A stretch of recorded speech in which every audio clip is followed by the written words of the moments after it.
Hi there, I'm Jen, this is Remembered Reads, and this is going to be a wrap-up of some of my recent reading that would fit in with the Latinx-a-thon, which is annual reading challenge that fits with Hispanic Heritage Month in the US. I heard about it originally from Yvette from Book Cave and Priscilla from Bookie Charm, but there are a whole bunch of hosts. I will link to everybody down below, and I happened to be reading some things that were on topic for that, so I thought I'd separate these out into a separate stack of books. I didn't follow the prompts, although their prompts were pretty loose this year. They were kind of taking it easy, I guess, which is always nice. All right, so first up, I read one of the books in the Pocket Change Collective series, which are a series of kind of topical books aimed at a younger audience, all of which are under 75 or so pages. This one is called Imaginary Borders and is by the musician and climate activist Xiuhtezcatl Martinez.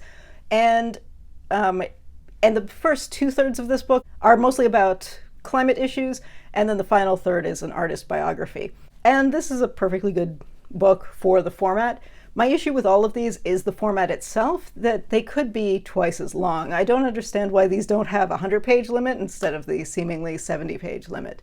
Because the dilemma that I have with these is that while I really like the idea of introducing serious topics to younger audiences with relatively young figures doing the storytelling, the problem with these is that it's a little too simplistic for, like, if I gave this to my 17-year-old niece, I would feel like I was patronizing her a bit in not giving her a more serious book. But because there is some strong language used, I would feel odd giving this to a kid who is 12. So it does leave me with a bit of the, if it's going to use language that suggests that it's for an older teenage audience, I would like to see more meat to these. And if it was a book for a younger audience, then it has to be, I don't know, more parent-friendly, because a younger teenager is more likely to have parents looking over their shoulder. And, you know, if they have the kind of parent who's going to say, ooh, there's swearing in there, they're going to miss out on the information. And so I don't really know who this is for. I don't think it's for a 12-year-old because of the language. I don't think it's for a 17-year-old because there isn't that much depth. But I love the idea of this. So for what this is, it's very good. And if you're looking for an under 70-page book of this type, it does what it's supposed to do. But I am baffled as to why they don't make those books 20 pages longer, because that's all it would take to have a little more depth, or even having a reference section. And I know with a lot of these, there's an assumption that, well, Google is free. And that's true, but with a lot of these topics, there is a lot of misinformation out there. So if you are saying, okay, the kid will read this and then Google, my fear would be they're getting misinformation, because people do, and you see plenty of that online. So I don't know. I would like to see a little more to those books, which is not a complaint about that book itself, because it's in the series and the series is what it is. I just wish the Pocket Change Collective books were a little longer and had a little more something to them. But as I said, that's the format. In a completely different direction, I also read Gilbert Hernández's Julio's Day. Gilbert Hernández is one of the Hernández brothers of Love and Rockets fame. This is a graphic novel that depicts the titular character's life in 100 pages, and it's essentially, it could be 1 page per year because the character is born in 1900 and dies in 2000, but it is not exactly that.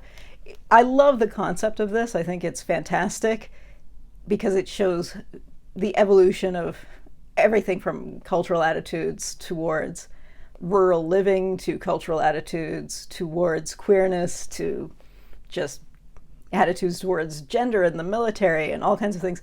But because it is the very stripped down style, and because it uses a very minimal style of dialogue, you go pages where there is no dialogue at all. There are no square boxes of exposition in any of this, so there is no additional storytelling outside of the illustrations and the dialogue bits, which, as I said, is sparse.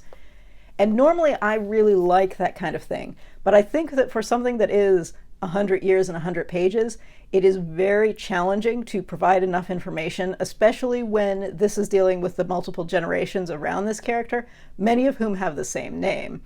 And there is a family tree at the beginning, but again, people are aging, so you have people who are drawn similarly because they're related. They have the same names because they're named for each other. And So it's tricky. At certain points, people fight in the First World War, the Second World War, the Korean War, the Vietnam War, the First Gulf War. So you know what year it is because of those things. But it's a concept that, while I love it, it does sort of hold itself back. Still, I think if you are a Love and Rockets fan and you haven't picked that up, it's worth picking up, even though it's not one of those core stories. I think if you're interested in graphic storytelling and both the power and the pitfalls of trying to go for a really minimal dialogue, minimal writing style book like that, I think it's a really interesting example of that. But yeah, I was glad I read it, but I did like the idea of the concept more than I liked the execution of it. So. And finally, I listened to an audiobook called The Line Becomes a River, Dispatches from the Border by Francisco Cantú. The author of this worked for a number of years as a border guard on the US-Mexican border before going back to grad school. And it's an interesting book in that it takes the perspective. He recounts having conversations with his mother, who can't believe that he wants to become border police and is appalled by it, and is asking him, how can I explain this to my friends and the rest of our family that you've taken this job that we all think is oppressing people? His explanation at first is, oh, well, as somebody with a university degree and as someone who speaks Spanish and as someone who has a Latin American background, he'll be more sympathetic than other border guards. But as he gets into the job, he learns he is not nearly the only, he's nowhere near being the only bilingual person or the only university educated person. So his reasons for doing it fall away pretty quickly because, he's not unique in any of those things. And it becomes an interesting portrait, and he's conflicted about what he's doing, but he's still doing the job. As the book goes on, he goes to grad school and he's working in a coffee shop, and he meets the cleaner of the building where the coffee shop is. And the final part of the book is about that man's life. He was someone who moved to the US from Mexico as an undocumented immigrant as a teenager. He'd been there 30 years. He had kids who were citizens. He had a wife. He had his life. He went back to Mexico when his mother was dying and was arrested crossing back into the US after that. And it is an incredibly moving story, but it feels odd at a certain level because it is like, are you telling me this story as this man's friend, or are you telling me this story at a journalistic distance? And I never had a sense of whether he had committed to one or the other, which, I don't know, it doesn't work 100%. It is all very interesting because he was a border guard, so he has an eye into a lot of things that people who don't have a friend who was a border guard wouldn't know some of these things, but that still doesn't save this guy and keep him in the United States. So that's all interesting stuff. He also provides bits and pieces of history around the political lines and the policing of them and whatnot. And again, it's interesting because it wasn't something that I particularly knew about.